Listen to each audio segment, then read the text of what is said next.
Praise lord. ప్రభువును ప్రియరక్షకుడైన యేసుక్రీస్తు వారి ఘనమైన నామములో వందనాలండి.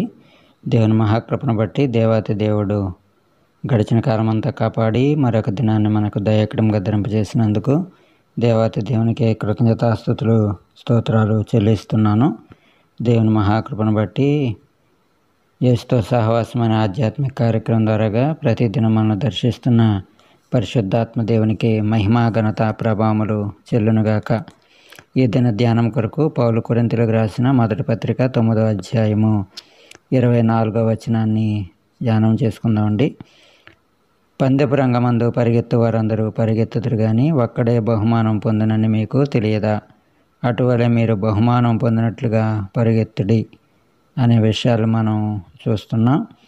మరి యొక్క లేఖనాల్లో మనం చూసినప్పుడు పందెపు రంగమందు పరిగెత్తు వారందరూ పరిగెత్తుదురు కానీ ఒక్కడే బహుమానం పొందునని మీకు తెలియదా అంటున్నాడు. అయితే మీరు కూడా బహుమానం పొందినట్లుగా పరిగెత్తండి అని దేవుని యొక్క లేఖనాల్లో పౌలు గారు చెబుతూ ఉన్నాడు.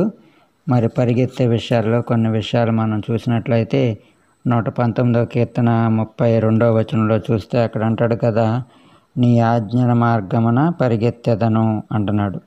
నా హృదయంని విశాలపరిచినప్పుడు నేను నీ ఆజ్ఞల మార్గమున పరిగెత్తదను అంటాడు. అంటే ఆజ్ఞల మార్గమున పరిగెత్తేవారిగా ఉండాలి అని కీర్తనకారుడు 119వ కీర్తన 32వ వచనంలో తెలియపరుస్తూ ఉన్నారు. అలాగే హెబ్రీ పత్రిక 12వ అధ్యాయము 2వ వాక్యంలో చూస్తే అక్కడ ఏమంటాడంటే ఓపికతో పరిగెత్తాలంటాడు.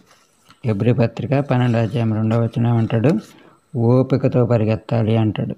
ఏంటి అంటే మొదటి వచనం నుంచి చూస్తే, ఇంత గొప్ప సాక్షి సమూహం మేఘం వలె మనను ఆవరించినందున మనము కూడా ప్రతి భారమును సులువుగా చిక్కులుపెట్టి పాపమును విడిచిపెట్టి విశ్వాసమును కర్త దాన్ని కొనసాగించి వాడైన యేసు వైపు చూచు మన ఎదుట ఉంచబడిన పందెపు రంగములో ఓపికతో గురి యొద్దకే పరిగెత్తదము అంటాడు. అంటే దేనితో పరిగెత్తాలంట?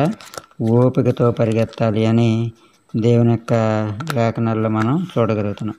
సో కాబట్టి మన పరుగు మరి ఆజ్ఞల మార్గంలో పరిగెత్తాలి. రెండవదిగా మరి ఆ దేవుని యొక్క కృపలో మరి చూస్తే ఎలా పరిగెత్తాలట? ఓపికతో పరిగెత్తేవారుగా ఉండాలి అని దేవుని యొక్క లేఖనాలు మనకి స్పష్టంగా తెలియపరుస్తున్నట్లుగా మనం ఈ లేఖనాల్లో చూస్తూ ఉన్నాం. మరి అలాగే చూస్తే దేవుని యొక్క లేఖనాల్లో మరి ఇంకనూ కూడా మనం జ్ఞాపకం చేసుకున్నప్పుడు మరి దేవుడు మనలను అనేక రకాలైనటువంటి విషయాల్లో మనం పరిగెత్తేవారుగా ఉండాలని దేవుడు కోరుకుంటూ ఉన్నారు. మరి ఇంకో విషయాన్ని మనం జ్ఞాపకం చేసుకున్నట్లయితే మరి ఫిలిప్పీ పత్రిక 3వ అధ్యాయము 14వ వచనంలో చెబుతాడు, గురి యొద్దకే పరిగెత్తాలి అంటాడు. ఎలా పరిగెత్తాలంటండి? గురి యొద్దకే పరిగెత్తాలి అంటాడు. ఫిలిప్పీ పత్రిక 3వ అధ్యాయము 14వ వచనంలో చూస్తే అక్కడ అంటాడు కదా, క్రీస్తు యేసునందు దేవుని ఉన్నతమైన పిలుపునకు కలుగు బహుమానం పొందవలని గురి యొద్దకే పరిగెత్తుచున్నాను అంటున్నాడు. గురి యొద్దకే పరిగెత్తేవారుగా ఉండాలట. అలాగే 2వ సమూయేలు గ్రంథం 18:19 ప్రకారం శుభవార్తతో పరిగెత్తాలట. ఎలా పరిగెత్తాలండి? శుభవార్తతో పరిగెత్తాలి. అంటే మంచి వార్తతో. మరి ఇప్పుడు క్రిస్మస్ దినాలు కనుక ప్రతి ఒక్కరి దగ్గరికి క్రీస్తు వారు మన కొరకు ఎందుకు వచ్చారో ఏంటో అనే విషయాలు మనం శుభవార్తను మోసుకుంటూ వారి దగ్గరికి పరిగెత్తాలి అని చూస్తున్నాం. అలా యెషయా గ్రంథం 40 అధ్యాయము 31వ వచనం చూస్తే అక్కడ అంటాడు కదా, సొమ్మసిల్లక పరిగెత్తాలి అంటాడు.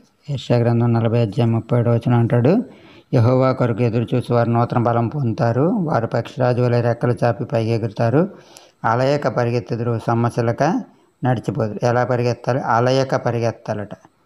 అలయకుండా పరిగెత్తేవారుగా ఉండాలి అని దేవుని యొక్క లేఖనాల్లో మనం చూస్తున్నాం. అలాగే తిమోతి రాసిన 2వ పత్రిక మరి 4వ అధ్యాయము 7వ వచనంలో చూస్తే అక్కడ విశ్వాసంతో పరిగెత్తాలి. ఎలా పరిగెత్తాలి అంటే విశ్వాసంతో పరిగెత్తాలి. విశ్వాసంతో మనం ముందుంచబడినటువంటి పందెపు రంగంలో మరి విశ్వాసంతో పరిగెత్తేవారుగా ఉండాలి అంటాడు. మంచి పోరాటం పోరాడుతూనే నా పరుగు కడముట్టించింది, విశ్వాసము కాపాడుకుంటుని అంటాడు. అంటే దేంతో పరిగెత్తాలంటే విశ్వాసంతో పరిగెత్తాలి అని ఈ లేఖనాన్ని బట్టి మనం చూస్తున్నాం. హెబ్రీ పత్రిక 12వ అధ్యాయం 2వ వచనం అంటాడు కదా, యేసు వైపు చూచుచు అంటే ఆయన దర్శనం కలిగి మనం పరిగెత్తాలని దేవుని యొక్క లేఖనాలు స్పష్టంగా తెలియజేస్తున్నాయి. కనుక ఈ పరుగు పందెంలో మరి ఇన్ని రకాలుగా ఆజ్ఞల మార్గంలో ఓపికతో పరిగెత్తేవారుగా, గురి ఎద్దుగా పరిగెత్తేవారుగా, శుభవార్తతో పరిగెత్తేవారుగా, మరి అలయక సమస్యలుగా పరిగెత్తేవారుగా, మరి విశ్వాసంతో పరిగెత్తేవారుగా, దర్శనంతో పరిగెత్తేవారుగా ఉండాలని దేవుని యొక్క లేఖనాలు మనకి తెలియజేస్తున్నాయండి.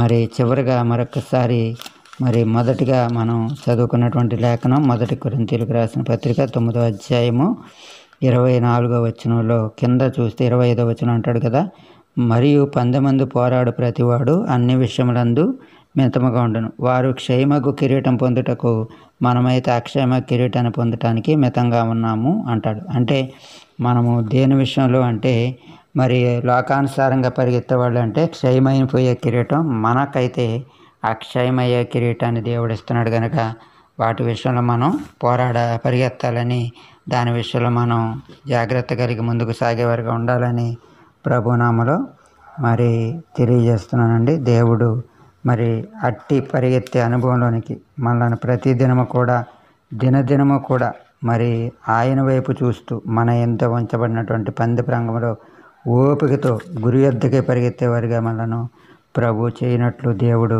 ఈ కృపావాక్యం మన వెనుకలో దీవించి ఆశీర్వదించును గాక. ప్రార్థన. పరిశుద్ధుడా, ప్రేమగల తండ్రి, మీ గణనామానికి స్తుతులు స్తోత్రాలు వందనాలు చెల్లిస్తున్నాం తండ్రి.